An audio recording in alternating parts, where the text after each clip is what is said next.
Welcome to Tenor Tech, where I solve the problems you didn't even know you had. You start by making sure your carrier and plan allow Wi-Fi calling. Carriers require activation for emergency services and routing. Once confirmed, connect to a stable Wi-Fi network, pick 5 GHz for lower interference or a strong 2. 4 GHz signal if range matters. Make sure your phone software is current, then open Settings, go to Phone or Connections, toggle Wi-Fi calling on, and enter your 911 address so emergency calls route correctly. This gets you ready to place your first call over Wi-Fi. Once Wi-Fi calling is enabled, optimize the network so voice packets get priority and stay clear. Make a dedicated SSID or choose the less congested band. This reduces interference.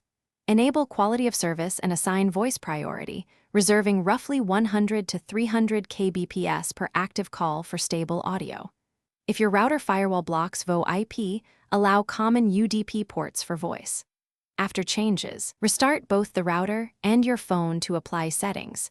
Then test with a short call to you place calls the same way you always do. The phone routes over Wi-Fi and displays a Wi-Fi calling icon when successful. Monitor call quality. If audio stutters or drops, try switching to cellular by toggling airplane mode off then on to force a handover. For persistent problems, reboot your phone and router, make sure router firmware is current, and rejoin the network. Key troubleshooting tip. If calls fail, remove and re-add the Wi-Fi network on your phone to clear cache settings before contacting your carrier. Thanks for watching. Subscribe to keep your life in tune.